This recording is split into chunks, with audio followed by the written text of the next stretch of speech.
So I know a lot of you are here for the 46 truck. There she is, just hanging out in the driveway, all alone, not being touched.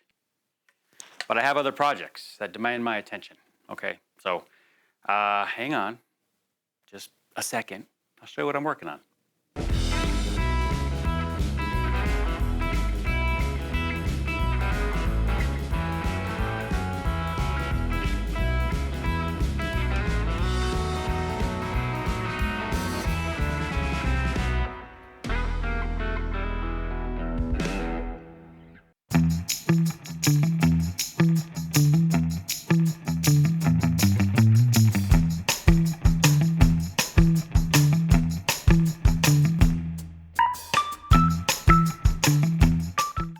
Welcome back to another edition of Bitter-Swede Garage.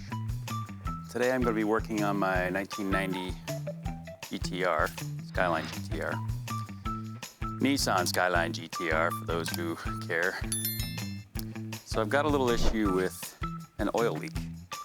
Not where you would expect. I'm going to show you where it's at. Interesting. All right, so the leak I'm talking about, it's actually in the boot, as they say in Canada. Yeah, and I do have a ton of junk in my trunk. All right, so the issue is, well, let's start down here. I've got oil dripping from right here. And the reservoir for this said oil is in here. So let me clean my trunk out a little bit and I'll show you what I'm talking about. All right, so this is where the oil reservoir is for the ATTESSA system. It has to do with traction control, all that good stuff. Things that just eventually break in these old cars.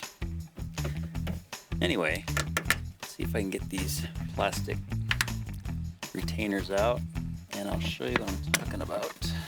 I think it's just the two. Oh yeah, she's a little low. So oil should be up to here. We are down to here. We're obviously leaking. I think I can already tell where the problem is. Let's bring you down. Bring you on down to take a look-see. So I may just need to tighten this hose here. Possibly that one. Looks like there's oil leaking from both. So I may remove this just to see, well, to make sure that the oil is not leaking from somewhere else, but I'm pretty sure it's just leaking straight down from here, down into the bottom of the fender, and then onto the ground. So it's actually not too fast of a leak, but you know, I don't need the oil eroding the paint. All right, changed my mind. So when I reached under here, under this fitting right here, you see the oil just leaking out. So I'm gonna do the wrong thing and just tighten it for now. I'm gonna refill, I'm gonna refill what I need because it's already full on the bottom here for the most part. There's a pump process to move the fluid from here down to here, and it involves removing the kick plate on the driver's side, jumping a fuse, whatever, to make the pump work. And I'm not concerned since that is full. We're just low here. So let me tighten that up and fill her up. Let's see if I can even get in here with my screwdriver. And looks like I need a bigger screwdriver. I'm back with the classic Stanley. Well, I'm a little concerned about the plastic nozzle here coming out of this. I mean, it is 35 years old now, or pretty soon. The build date is May, I think, of 90. So May of this year, it'll be 35. So we'll just give, oh, that's actually loose. give each of these a snug. Just a touch, you know? Just a little bit will do it. All right, I happen to have some Valvoline import multi-vehicle. I don't think it matters, but it's what I had on the shelf, so let's just give it a little touch. Don't want to give too much. Actually, I'll show you the inside of this. There's a screen. Keeps out the impurities.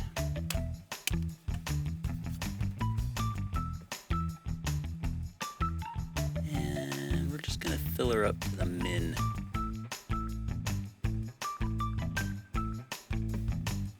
All right, that's it. That's all there's to that. Okay, this is interesting. So I poured it in and it kept going. Now, how is that possible? Oh, you know why? Because there's a screen. I didn't take into account the flow rate of the screen. Great. So I'll have to pump some of that out.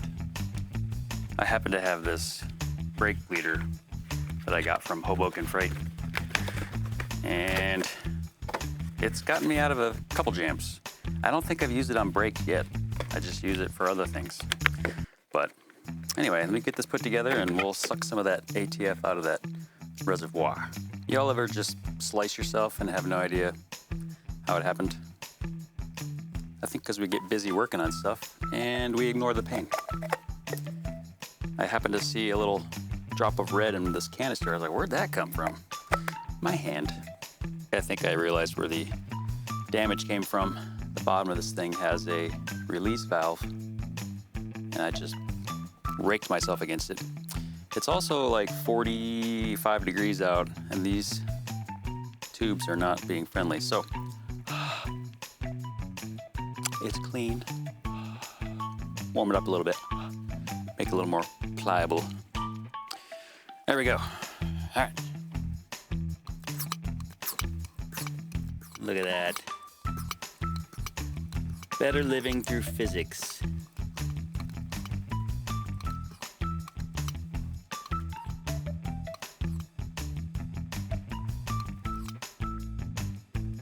All right, I poured in a whole lot more than I thought.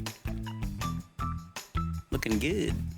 Now that we got that down to an acceptable level, put the cap back on. And I'll keep an eye on this over the next few days. I mean, it was leaking regardless if it was running or not. So it's not a pressurized line issue. Clean this up a little bit and then we'll see if it continues to leak onto the ground. All right, I know that wasn't an exceptionally long video, but I did want to end it by saying thank you. We hit 500 subscribers a couple days ago. In fact, Andrew and I, we were at 499. I sent my son a message that's like, hey, are you a subscriber? Because you could be number 500 if you, subscribe now. And he replied a few hours later and said he was number 501. So somebody beat him to it, but that's okay. We really appreciate you all watching. Stay tuned. We'll have more content soon.